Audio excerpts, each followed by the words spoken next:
Hello दोस्तों, आप सभी का स्वागत है अपने इस यूट्यूब चैनल पर। आज बुद्ध पूर्णिमा है, जिसको हम वैशाख पूर्णिमा के नाम से भी पुकारते हैं। आप सभी देशवासियों को बुद्ध पूर्णिमा एवं वैशाख पूर्णिमा की हार्दिक शुभकामनाएं। हिंदू शास्त्रों के अकॉर्डिंग इस दिन को वैशाख पूर्णिमा बोलते हैं। बुद्ध शास्त्रों के अनुसार इसको बुद्ध पूर्णिमा बोलते हैं। अब जानते हैं कि बुद्ध पूर्णिमा नाम क्यों पड़ा। गौतम बुद्ध को इसी दिन बुद्धत्व प्राप्त हुआ था, यानी परम ज्ञान की उपलब्धि हुई थी। अब ये परम ज्ञान क्या है? अमृत, यानी टाइमलेस हो जाना, समय के भी पार निकल जाना। समय ही काल है, काल ही मृत्यु है, यानी ये सब एक ही है। समय ही मृत्यु कहलाती है। अगर आप समय में जीते हैं, यानी समय को मान के जीते हैं, तो मृत्यु समझ में आती है। लेकिन इससे भी ऊपर की एक अवस्था है, जो कि मृत्यु से भी बियॉन्ड निकल जाना, यानी मार को मार दे देना। अब मार का उल्टा करोगे तो राम की प्राप्ति कर लेना। इसको अन्य भाषाओं में हम जिन्नत्व भी बोलते हैं, या फिर एक रूप से आप बोल सकते हैं शिवत्व। चलिए, आज हम इस वीडियो के माध्यम से एक मेडिटेशन की अनूठी प्रक्रिया को समझेंगे, जो कि बुद्ध ने अपने अनुयायियों, जो उनका अनुसरण करते थे, उनको प्रदान की। अपने अनुभव से उन्होंने श्वासों पर केंद्र यानी कि ध्यान करना सिखाया, जो कि अत्यंत ही महत्वपूर्ण है। आपको ध्यान रखना है, ये प्राण ऊर्जा है। तो ऐसे में हम अपनी नासिका से जो सांस ले रहे हैं, तो ऐसा देखिए कि जीवन आ रहा है, और जब छोड़ रहे हैं तो ये जा रहा है।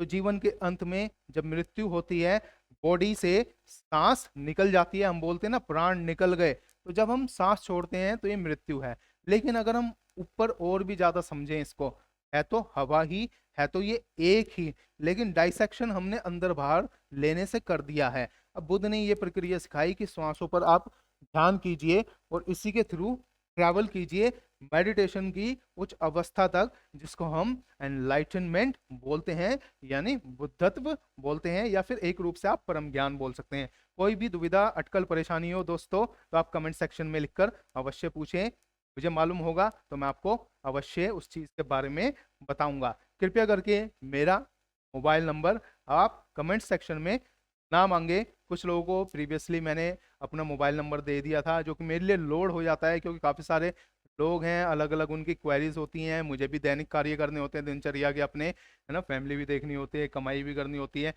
वीडियोस भी आप लोगों के लिए बनाने होते हैं। तो ऐसे में मेरे पास इतना समय नहीं होता कि मैं एक एक कॉल को अटेंड करके आपको एंटरटेन कर सकूं। तो ऐसे में आप कमेंट सेक्शन तक सीमित रहकर कृपया करके वहीं पर पूछें। ऐसे में कुछ फ्रॉड लोग भी मेरा मोबाइल नंबर लेकर उल्टे सीधे मैसेजेस करते हैं, तो मैं उन चीज़ों को अवॉइड करना चाहता हूं, जिससे समय नष्ट ऐसी चीज़ों में ना हो। चलिए आइए समझते हैं आनापान सती। आनापान सती है आना पान, यानी कि आ रही है और जा रही है, श्वासों को ध्यान देना। अब देखिए कि हमारा एक फेफड़ा एक बार में काम करता है, फिर ये एक बार में काम करता है, ऐसे दिन में 12 बार ये शिफ्टिंग मारता है। ठीक है, तो 1 घंटे का अंतराल होता है। तो इस बीच ना हमारी ये जो नासिका, जो ये छिद्र हैं, इनमें से आप देखना कि एक से गर्म सांस आ रही होगी, एक से ठंडी आ रही होगी, एक से कभी छोटी आ रही होगी, एक से कभी ज्यादा आ रही होगी। ऐसे ही जाने की भी प्रक्रिया है। तो ये वाइस वर्सा ऐसे शिफ्टिंग में काम करते हैं। और बीच में जब ये बिल्कुल बराबर चलती है, तो ऐसा मोमेंट 1 घंटे में एक बार आता है, सिर्फ 2.5 मिनट के लिए, जिसको हम सुषुम्ना नाड़ी बोलते हैं, यानी बिल्कुल मध्य में बराबर हो जाते हैं। तो ऐसे में लोड ट्रांसफर करना होता है। अब देखिए कि आनापान सती में बहुत सारे स्टेप्स हैं, लेकिन सबसे इजी है कि लोगों को ये समझ में नहीं होता कि हम सांसों पर कैसे ध्यान करें। आपको बैठ जाना है किसी भी दीवार का सहारा लेकर, या फिर पोल का सहारा यानी खंबे का सहारा लेकर, और आपको ध्यान रखना है कि जो आपके जो ये चीज है, जो ये गर्दन की हड्डी है, जहाँ पे रीढ़ आकर रुकती है, और रीढ़ पूरी की पूरी, यानी रीढ़ की जो जितनी भी पूरी है, ये बिल्कुल सिधाई में होनी चाहिए, बिल्कुल ऐसे। और आप कम से कम हिलें, क्योंकि जितना हिलेंगे, जितना आपका ध्यान इधर उधर जाएगा, वहां पर एनर्जी यानी ऊर्जा खर्च होनी चालू होगी। वही आपको कंज्यूम करनी है, और उसको बचाकर धीरे धीरे इकट्ठा करना है, और ये इकट्ठी होकर सीधी धीरे धीरे यहाँ तक आ जाती है, और जिसको हम क्राउन चक्र या फिर यहाँ पर आज्ञा चक्र बोलते हैं। तो धीरे धीरे उठती है ऐसे में। तो आप ध्यान रखिए कि जब आप सांस लें, तो शुरुआत आप ऐसे करें, बिल्कुल हाथों को ऐसे रखकर, या फिर ऐसे रखकर आप आराम से बैठ सकते हैं। जब आप ऐसे रखेंगे, तो सांस लंबी लीजिए। पहले आप एक्टिवली लीजिए। देखिए, हम दो तरीके से सांसों को लेते हैं, एक्टिवली और passively. Most of the life हम पैसिवली जीते हैं। मान लीजिए अगर मैं बेहोश हो जाऊं, चक्कर खा के गिर जाऊं या कोमा में चला जाऊं, तो मेरी श्वास जरूर चलती जाएगी, यानी ऑटोनोमस मोड पर सबकॉन्शियस माइंड श्वासों को चलाता रहता है।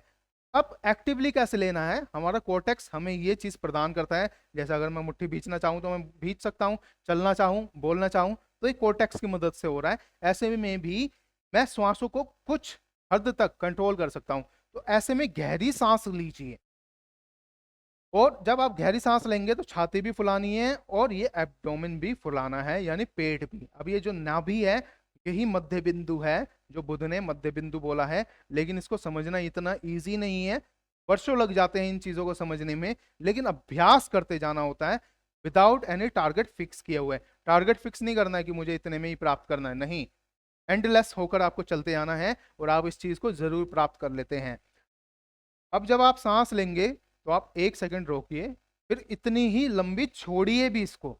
ऐसा आप 1 मिनट तक कीजिए। उसके बाद आप बैठे रहिए। धीरे धीरे अब आप इसको पैसिव मोड पे छोड़ दीजिए, यानी आप इसको कंट्रोल करना छोड़ दीजिए। अब ऐसे में इस नाक के पीछे, यानी यहाँ से जो आरंभ है, इसी के पीछे आप जब महसूस करेंगे तो ये टकराकर आपको महसूस होगी और ऐसे ही ये जा रही होगी। आप इसके ऊपर केंद्र करना, बिल्कुल फोकस यहीं पे करना है आपको। सांस खुद ही चलने दो, जितनी छोटी है, जितनी बड़ी है, जितनी लंबी हो, सिर्फ इसको आते जाते देखो और ऐसा देखो कि मैं अंदर आ रहा हूं, बाहर जा रहा हूं। सिर्फ इतना ही फोकस करना है और इस फोकस को आप लगातार सांसों पर बनाए रखिए। बीच बीच में विचार आएंगे, घबराहट हो सकती है आपको, तो ऐसे में इसी के ऊपर फोकस रखना है, बिल्कुल भी घबराना नहीं है। आंखें बंद ही रखनी है, एक ही जगह केंद्रित करके, और आप इसको देखते जाइए। ऐसे करके तकरीबन शुरुआती दिनों में आप 15 से 20 मिनट कर सकते हैं। धीरे धीरे इसको बढ़ाकर अंतराल को 1 घंटे तक लेकर जाइए और इसी के ऊपर फोकस रखिए। ऐसे में क्या होगा, जो लोग एंजाइटी से, डिप्रेशन से या फिर टेंशन, स्ट्रेस से परेशान हैं, उनको एक शांति का आभास होना चालू हो जाएगा। बहुत सारे भ्रम दूर होंगे और बॉडी एक रिलैक्स्ड अवस्था में भी पहुंचेगी, क्योंकि आपको ये भी ध्यान रखना है कि सांसों से ही सीधा हमारा हृदय कनेक्टेड है। यानी जब हम सांस लेते हैं तो ऑक्सीजनेटेड यहाँ पर ब्लड हो जाता है, जिसको दिल हमारा पूरी बॉडी के अंदर सप्लाई करता है और ऑक्सीजन पूरा फैला रहता है। ऐसे में ही कार्बन डाइऑक्साइड बाहर निकालता है, तो सीधा कनेक्टेड है। तो जब आप आराम से कूल बैठे होंगे तो हृदय गति भी नॉर्मल हो जाएगी। अब जब ये नॉर्मल होगी तो आपको ना तो एंग्जाइटी होगी, ना कोई पैनिकिंग होगी, ना आप डिप्रेशन का शिकार होंगे। लेकिन ये एक दिन में नहीं होता, आपको धीरे धीरे धीरे धीरे करते जाना है, अभ्यास नहीं छोड़ना है। 1 घंटा फिक्स कर लीजिए, किसी शांत एनवायरनमेंट में बैठिए। अगर आप शहर में रहते हैं तो आप ज्यादा शांति वाला माहौल तो नहीं ढूंढ सकते, आपके पास अपना रूम ही होगा, दरवाजा बंद कीजिए आराम से, ताकि शोरगुल कम आए, जहाँ पे बच्चे ना खेल रहे हो। ऐसे में बैठकर 1 घंटा ध्यान कीजिए। ऐसे ही फोकस रखना है बस सांसों पर। धीरे धीरे क्या होगा, 40 से 50 मिनट बाद आपको ना तो हाथ महसूस होंगे, ना बॉडी महसूस होगी, ना पैर महसूस होंगे। यहाँ इस अवस्था में आपको बिल्कुल भी नहीं घबराना है, कोई फायदा ही नहीं है घबराने का। बस बैठे रहिए, आपको ऐसा लगेगा कि ये यूनिवर्स और ये एक ही है, ऐसी अनुभूति होने लग जाएगी। ऐसे में आप बैठे रहना, धीरे धीरे धीरे धीरे आप इसको 1 महीना, 2 महीना, 3 महीने तक लगातार अपनी हैबिट बनाते जाइए और करते जाइए। आप देखना, आप रूपांतरित होना चालू हो जाएंगे, बहुत सारी जीवन की चीजें समझ में आने लगेंगी जो आज तक आपने कभी गौर नहीं की होंगी। क्योंकि जितना ज्यादा आप शांत होंगे उतनी ही ज्यादा ध्यान की अवस्था बढ़ती है। ध्यान का मतलब फोकस होता है।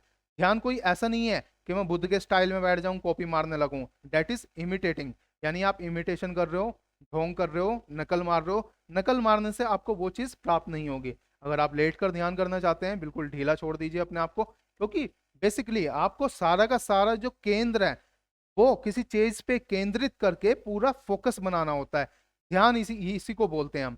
जैसे अगर मैं नाच गा रहा हूं तो नाचने गाने को, यानी मैं मगन हो जाता हूँ, टाइमलेस हो जाता हूँ, सब कुछ भूल जाता हूँ, समय का कोई आभास नहीं होता। गेम खेल रहा हूँ, सब भूल जाता हूँ, उसी दुनिया में एंटर कर जाता हूँ, तो ये ध्यान है। यानी अब मेरा ब्रेन पूरा अटेंटिवली एक ही जगह पर फोकस्ड है, इसी को मेडिटेशन बोलते हैं। अब यही फोकस आपको श्वासों पे करना है। तो धीरे धीरे धीरे आप इसी जीवन के साथ में अंदर बाहर ट्रैवल करने लगेंगे, आपको ये चीज समझ में आने लगेगी। तो दोस्तों, मैंने काफी अत्यंत आपको महत्वपूर्ण जानकारी दी है, तो इसको आप अप्लाई करना चालू कीजिए। बहुत सारे स्टेप हैं आनापानसति के, लेकिन आपको मैंने एक बेसिक स्टेप बताया है, क्योंकि ब्रेन को एक ऑर्डर चाहिए। इसको जब ये अस्त व्यस्त होता है ना, यानी डिप्रेशन में हुआ, तनाव में, ये सभी लोगों को होता है जिंदगी में। तो ऐसे में विचारों के साथ बहना, विचारों के साथ बात करना, घबराहट होना, विचारों को सोच सोच के, इन सब का अंत होने लग जाता है। क्योंकि निर्विचार होना भी एक अवस्था है, और वह प्राप्त की जा सकती है, और इस ध्यान से स्पेशली प्राप्त की जा सकती है। ये मैंने खुद एक्सपीरियंस किया है। मेरा माइंड तो ब्लैंक ही है, मैं हर वक्त कुछ सोचता ही नहीं, कोई थॉट भी चलता है तो मैं एकदम से काट देता हूँ। मेरे हाथ में आ चुकी है ये चीज। पहले मैं भी यकीन नहीं करता था, लेकिन धीरे धीरे जब आप इस अवस्था में जाने लगेंगे तो आपको ये चीज समझ में आने लगेगी। आज बुद्ध पूर्णिमा है, आपको ध्यान रखना है, चंद्रमा अपने पूरे वेग पर होगा। जब ये वेग पर होता है, पूर्णिमा होती है, तो ऐसे में आपने देखा होगा इसके गुरुत्वाकर्षण शक्ति से ज्वार भाटाएं आते हैं पानी के अंदर। तो आपको ध्यान रखना है, समुद्र में पानी है, पृथ्वी के ऊपर 70% पानी है, 70% पानी ही हमारी बॉडी में, यानी 70-70 एक ही है, वही पानी हम पी रहे हैं। तो इसमें भी ज्वार भाटा आता है, यानी एनर्जी, ऊर्जा रेज होती है। ऐसा माना जाता है, या ऐसा एक्सपीरियंस करते हैं लोग, अगर आप दुखी हैं तो 10 गुना ज्यादा दुखी हो जाएंगे, अगर आप खुश हैं तो 10 गुना ज्यादा खुश हो जाएंगे।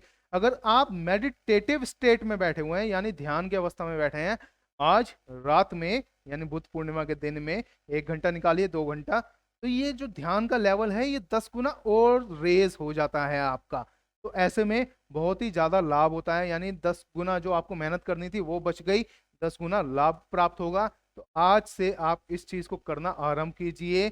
आप देखिए, कुछ ही महीनों में आप एंजाइटी से भी दूर होंगे, डिप्रेशन से, तनाव से, दुख के कारणों को समझ जाएंगे कि करने वाले तो हम ही हैं, अगर मैं ना चाहूं तो कुछ नहीं होगा, यानी कि मैं स्टेप उठाऊंगा तो ही कुछ होगा।